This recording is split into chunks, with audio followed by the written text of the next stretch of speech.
दोस्तों, स्वागत है आपका मेरे चैनल नितेश तिवारी लर्निंग पर। तो आज फिर हम जो बात करने वाले भाई, हिस्ट्री का एग्जाम हो चुका है और इसका भाई आंसर क्या है, एग्जैक्ट आंसर, एक भी क्वेश्चन गलत नहीं बताऊंगा भाई, अंत तक बने रहना। एमसीक्यू तो बिल्कुल गलत होने ही नहीं वाला। आप किसी भी चैनल में बंदा एक दो गलतियां करने वाला, लेकिन भाई यहाँ एक भी गलती नहीं होगी। वेरीफाई करके हम बिल्कुल इसको डाटा जो आपका बिल्कुल क्लियर है, एनसीईआरटी के अनुसार आंसर बताने वाला हूँ। तो आइए अंत तक बने रहना। और अगर आपने अभी तक मेरे चैनल को सब्सक्राइब नहीं किया, सब्सक्राइब कर लो, बेल आइकन को दबा दो ताकि आप तक मेरी सारी जो वीडियोस है आप तक पहुंच जाएं। आइए बात कर ले थोड़ा सा इसके बारे में। तो भाई हिस्ट्री का एग्जाम था, मॉर्निंग शिफ्ट है, इसमें 3 घंटे का आपका एग्जाम लिया गया है, जिसमें बेसिक फॉर्म में आपसे 80 मार्क्स के क्वेश्चन आपका था, जिसको आपको 5 भागों में बांट दिया गया है। 34 क्वेश्चन थे, तो इन्हीं की बात हम करने वाले हैं। तो सबसे पहले एमसीक्यू में चलते हैं। भाई एमसीक्यू में पहला क्वेश्चन पूछ लिया गया था, मतलब कि दी गई सूचना है और इसके आधार पर हमें बताना है कि रोमन सम्राट को पहचानना है। तो उन्होंने बोला कि भाई सॉलिडस नाम का सिक्का किसने चलवाया। तो भाई सॉलिडस नाम का जो सिक्का है वो ऑगस्टस ने चलवाया था, 4.5 ग्राम, ठीक है। कॉन्स्टेंटाइन ने क्या किया था, कस्तुनतुनिया को अपनी दूसरी राजधानी बनाया था। तो आंसर ये रहने वाला है, अगर आपने यही लगाया बिल्कुल सही है। अगला प्रश्न है, रोम की पहाड़ियों की चोटियों पर बसे गांव निम्न में से क्या कहलाते थे। तो भाई कैस्टेला, जो कैस्टेला है वो आपकी रोम की पहाड़ियों में बसे आपके जो गांव है वो कैस्टेला कहलाते थे, ठीक है। इसी के साथ अगला प्रश्न हमारा जो है तीसरा, कि भाई सही मिलान करना है। अब सही मिलान करने के लिए हमें कुछ चीजें पता होनी बहुत जरूरी थी। तो इसमें सगा, देखिए, सैनिक टुकड़ी, सरदारों की परिषद, सगा भाई, 10,000 सैनिक, कुछ पता करो। सारे पता होने जरूरी नहीं है, अगर एक दो भी तुमको पता है तो मिलान देखो किसका क्या पॉइंट बन सकता है। जैसे कि सरदारों की परिषद को क्या बोलते थे, करी ताइल, ठीक है, करी ताइल बोलते थे। तो भाई ये याद हो गया। दूसरा, सगा भाई को बोलते थे आंडा। अब देखो कहां मिल रहा है, कहां मिल रहा है। देखो जो का वाला है भाई परफेक्ट आंसर है, क्योंकि जो हमें पॉइंट्स चाहिए, जैसे कि आपका सरदारों की परिषद जिसे करिल ताई बोलते हैं भाई, तो वो किस में है, सेकंड का आपका का इसी में है। फिर हमने बोला एक और पॉइंट मुझे याद है अच्छे से, कौन सा वाला, हमने बोला भाई सगे भाई को आंडा बोलते हैं, तो वो किस वाले में है, मतलब आपका थर्ड का घ किस में है, इसमें ही है। देखिए थर्ड का घ किसी में भी नहीं है, तो इसमें ये आंसर बिल्कुल परफेक्ट हो जाएगा। आप चेक करिए, यही आंसर बिल्कुल सही है। अगला प्रश्न, भिक्षुओं का समूह जो मठों में ना रहकर घूम घूम कर लोगों की उपदेश देता था, लोगों को, उन्हें क्या कहा जाता था। तो भाई भिक्षु कहते थे। वो लोग बिल्कुल घूम घूम कर अपना जीवन यापन करते थे और हाँ, भिक्षा पर ही उनका जीवन चलता था, ये इनका साधन था।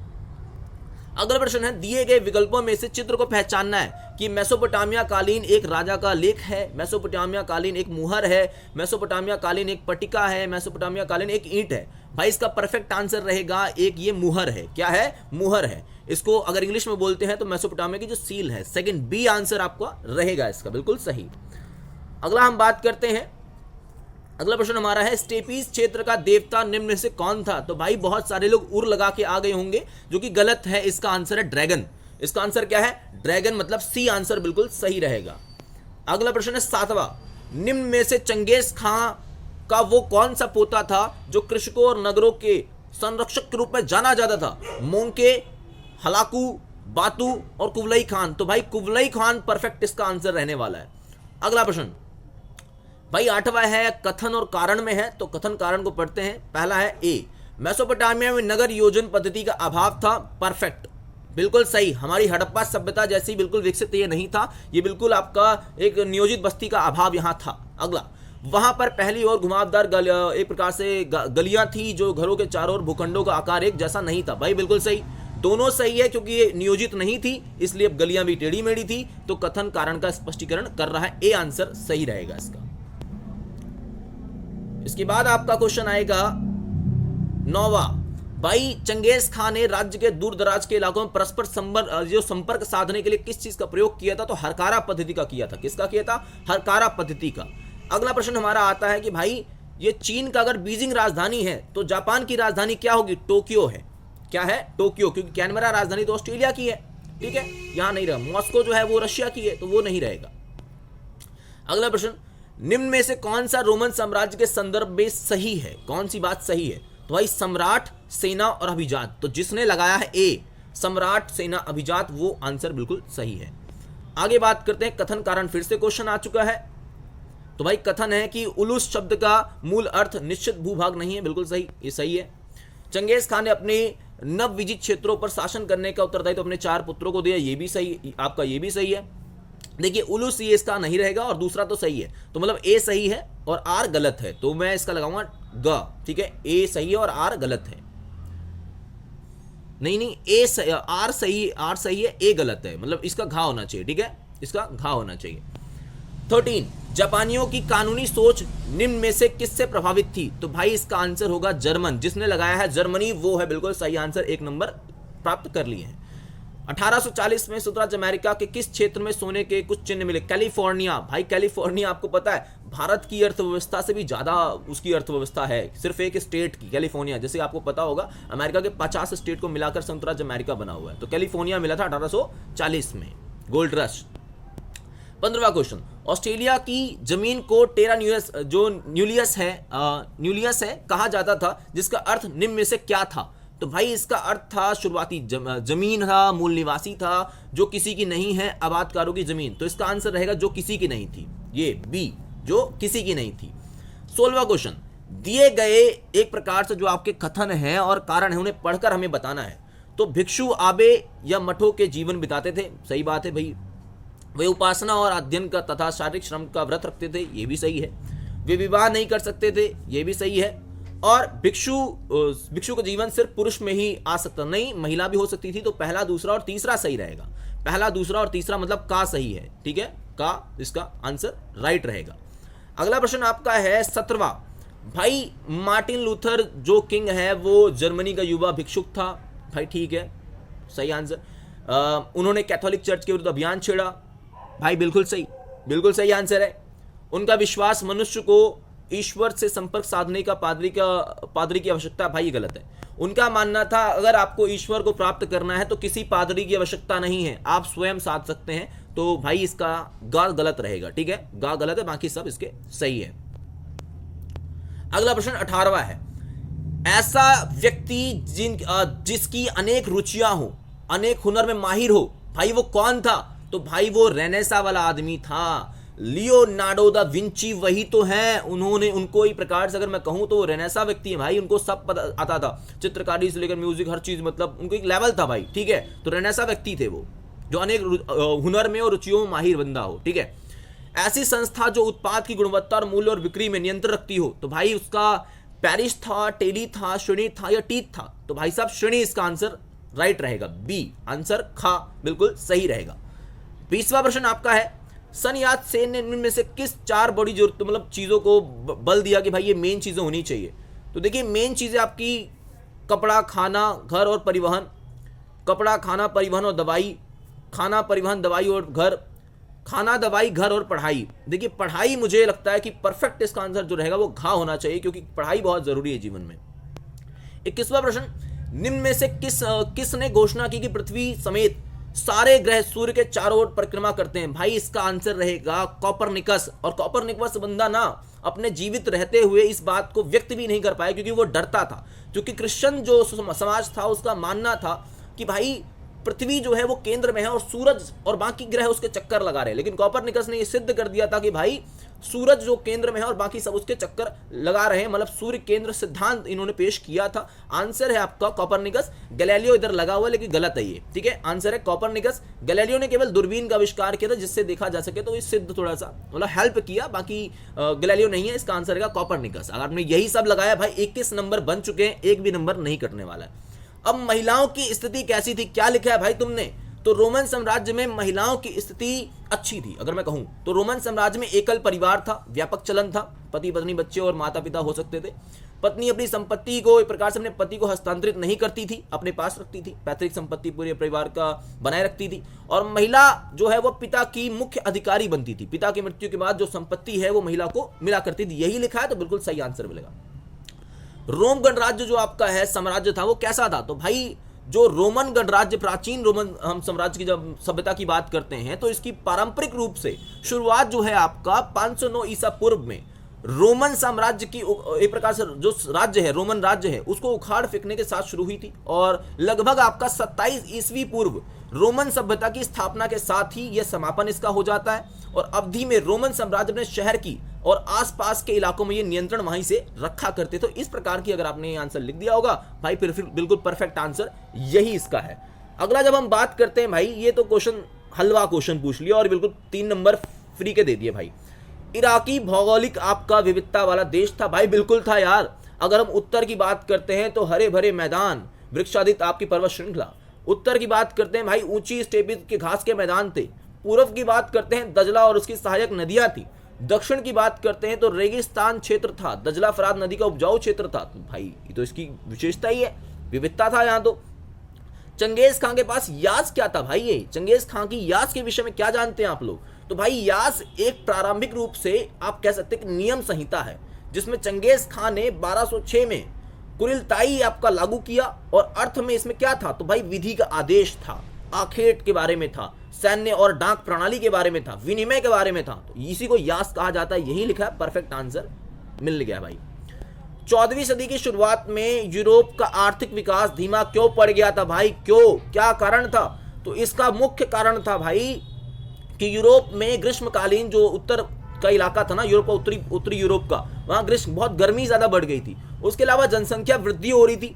जनसंख्या वृद्धि के अलावा ऑस्ट्रिया और सर्बिया, मेन कारण यह था, ऑस्ट्रिया और सर्बिया में चांदी की जो खदानें थी ना, वहां पे उत्पादन कम हो गया था और इसी कारणवश आप कह सकते हैं कि वहां पर जो धीमा है भाई विकास का स्तर है, जो बहुत तेजी से बढ़ रहा था, वो धीमा पड़ गया।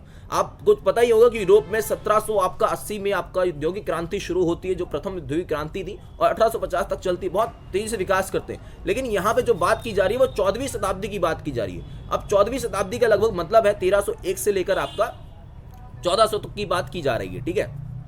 अगला हमारा प्रश्न है कि भाई ब्रिटेन में अगर हम, गोल्ड रश क्या था और अमेरिका में इसका क्या प्रभाव पड़ा? तो भाई सबसे पहली बात तो ये कि 1800 आपका लगभग 1840 में आपका गोल्ड रश आता है और गोल्ड रश जो है कैलिफोर्निया में पाया जाता है और इसको लेकर यूरोप के लालची जो व्यापारी है बड़े उत्सुक होते हैं भाई कि ये तो बहुत बढ़िया है, और इसी चक्कर में वो लोग वहाँ का थोड़ा बहुत विकास करते हैं, रेलवे की पटरियाँ वटरियाँ बिछाते हैं, मजदूर लाए जाते हैं, तो थोड़ा अमेरिका में ये प्रभाव पड़ता है। अगर मैं मूल निवासियों पे करूँ तो भाई मूल निवासियों को कुछ खासा प्रभाव नहीं पड़ा, उनका जीवन वैसा ही बना रहा, उन्हें संघर्ष अभी करना बाकी था। जैसा आपको पता होगा कि भाई लगभग 1780 में तो स्वतंत्रता की लड़ाई हो चुकी थी, लेकिन 1787 में एक जो एक प्रकार से बड़े लेवल पर स्वतंत्रता की लड़ाई होती है, मतलब एक देश की बात करते हैं तो 1776 में बनता है, लेकिन 1787 में एक स्वतंत्रता की लड़ाई लंबे लेवल पे चलती है। लेकिन उसके बाद भी अगर मैं कहूं तो 1960 के, अभी ये 40 है ना, 1960 के दशक में अमेरिकी लोगों को, जो काले लोग हैं, उनको नागरिक अधिकारों के लिए लड़ना पड़ेगा अभी फिलहाल, ठीक है, लंबा समय लगेगा।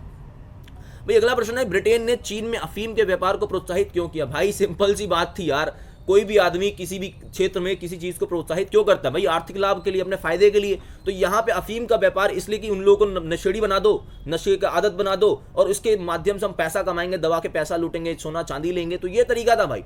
अब वहां पे क्या करेंगे ये लोग? व्यापार करने के लिए गए, अफीम का आदी बना दिया और बड़े लेवल पे लोगों को, मतलब इतना बड़ी मात्रा में अपना पैसा, अपने चीजें बेच पा रहे हैं कि फायदा ही फायदा है भाई। तो ब्रिटेन को तो फायदा चाहिए था, तो इसीलिए अफीम के व्यापार को प्रोत्साहित किया, ठीक है। भारत के रास्ते, अफगानिस्तान के रास्ते अफीम ले गया और वहां जाके बेचा और वहां से दबा के पैसा कमाया।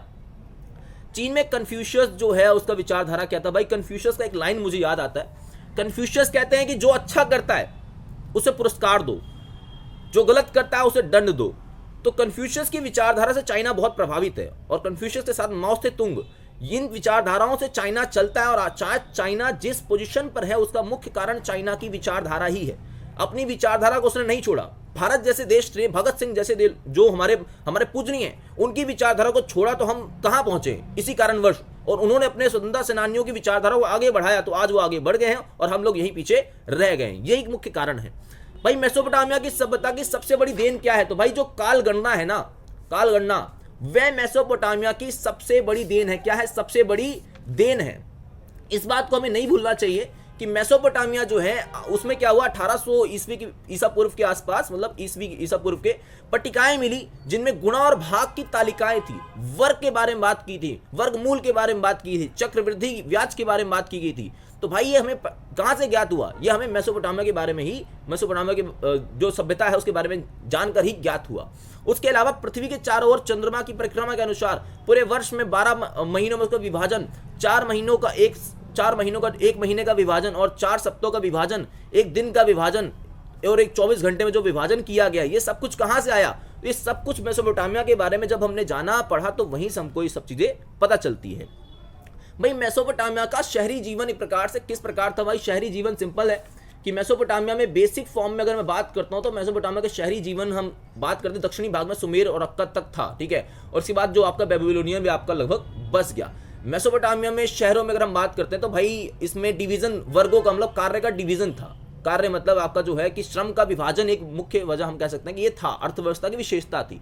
और एक अगर सामाजिक संगठन वहां का था तो बहुत अच्छा था। ये मेसोपोटामिया की जो हम कह सकते हैं कि जो सभ्यता है या मेसोपोटामिया की जो शहरी जीवन है उसका ये विशेषता हो सकता था। आपने अगर ये लिखा भाई बिल्कुल परफेक्ट है। कला और वस्तुकला और ग्रंथों ने मानवतावादी विचारों के विस्तार में महत्वपूर्ण भूमिका निभाई। बिल्कुल सही है, क्योंकि भाई देखो कला और वस्तुकला जो है उसने इतने बड़े लेवल पे मानवतावादी क्या है, मानव प्रमुख है। भाई मानव कौन है? मानव को केंद्र बिंदु रखो, मानव को क्या करो, विकास करो। ये बात कहां से निकल के आती है? भाई ये बात निकल के आती है कला से, वस्तुकला से, ग्रंथों से हमें पता चलता है। तो मानव का और मानवतावादी जो विचारधारा जो 14वीं शताब्दी में आती है यूरोप में, जिसका जन्म होता है, नई विचारधारा मानव को केंद्र बिंदु, तो इसने बड़ी भूमिका निभाई। क्योंकि भाई वस्तुकला और कला और ग्रंथों में ऐसा लिखा गया, उसका प्रचार प्रसार किया गया, तो बड़े लेवल पे इसका फायदा होता है। अगला प्रश्न है कि मेजी शासन के अंतर्गत जापान में आधुनिकीकरण किस प्रकार हुआ और इस पर पर्यावरण पे क्या प्रभाव पड़ा? भाई देखिए मेजी के अंतर्गत जब हम बात करते हैं जापान में रेलवे लाइनों का विकास होता है, बैंकिंग व्यवस्था का प्रारंभ हो जाता है, शिक्षा व्यवस्था में परिवर्तन किए जाते हैं। पर्यावरण पे भाई अब सिंपल है कि पर्यावरण पर हानि तो होगी, क्योंकि देखो अगर कोई औद्योगिक विकास होगा तो पर्यावरण जो है उस पर हानि होगी और प्रदूषण बहलेगा, पर्यावरण जो पेड़ पौधे उनको काटा जाएगा, जंगलों को नाश किया जाएगा, तो ये सारी चीजें लगभग होती हैं। अगला जो हमारा प्रश्न आता है कि भाई इसमें बात करते हैं तो चियांग काई शेक ने क्या क्या परिवर्तन किए। देखिए सन यात सेन की जब मृत्यु हो जाती है तो कुआंग काई शेक ही सत्ता को संभालते हैं। तो इसी के साथ वो क्या करते हैं कि साम्यवादियों का खात्मा हो जाता है। सेकुलर और इहलौकिक जो कन्फ्यूशियसवाद है उसके हिमायती थे ये। राष्ट्रवाद का सनीकरण करने का प्रयास किया, महिलाओं के 4 सद्गुण पैदा करने का प्रोत्साहित किया इन्होंने, और इसी के साथ सतीत्व, रूप, रंग और वाणी को काम करने का प्रयास किया। तो ये इनकी जो चियांग काई शेक है ये इनका कार्य लगभग था। देखिए दिए गए सोर्स है एंड आपने जो क्वेश्चंस है लगभग आपके जो बनेंगे वो इसी के बिहाफ पर बनेंगे। भाई जुनेवी कौन था? तो जुनेवी भाई एक फारसी इतिहासकार था जो कि 1220 की बात की जा रही है। मंगोल नगरों पर अधिकार करने के बाद वहां के लोगों के साथ कैसा व्यवहार किया गया? भाई सिंपल है, अगर जहां पे आप उसको मतलब गुलाम किसी को बना लोगे तो आपका व्यवहार तो अच्छा नहीं होगा, आपको मतलब गलती आपके साथ व्यवहार किया जाएगा, आपको गुलाम बना के रखा जाएगा। तो इस तरह की चीजें लगभग रहेंगी। चंगेज खान ने स्वयं को ईश्वर का दंड कहने के क्या तर्क दिया कि भाई मैं ईश्वर हूं? क्या तर्क देता है चंगेज खान? तो देखिए चंगेज खान जो है वो बेसिक फॉर्म में कहता है कि भाई मैं दंड देने के लिए ईश्वर ने मुझे भेजा कि अब कोई व्यक्ति जो है बुखारा अधिकार होने के बाद खुरासान पर भाग था। और यहाँ देखिए सेंटेंस देखिए, इसका जो बेसिक फॉर्म है आपको आंसर यहीं से मिल जाएगा कि ये रहा, तुमने पाप ना किए होते तो ईश्वर ने मुझे दंड देने हो तुम्हारे पास ना भेजा होता। भाई सारा आंसर लगभग इसी में है, ऐसा कुछ नहीं है कि आपको ये गलत हो सकता है। और लगभग इस चीज बता दूं मैं, ये जो क्वेश्चंस होते हैं वैल्यू बेस्ड होते हैं भाई। अगर आपने थोड़ा नॉर्मल भी लिख दिया होगा काम चल जाने वाला है। भाई लगभग सारे क्वेश्चंस करवा दिए, एक भी मेरे अनुसार तो गलती नहीं है। बाकी वीडियो कैसी लगी कमेंट करके बताओ और ज्यादा से ज्यादा शेयर करो, चैनल के साथ बने रहो। और अभी तक चैनल को सब्सक्राइब नहीं किया सब्सक्राइब कर लो, बेल आइकन को दबा दो। Thank you very much. जय हिंद, जय भारत।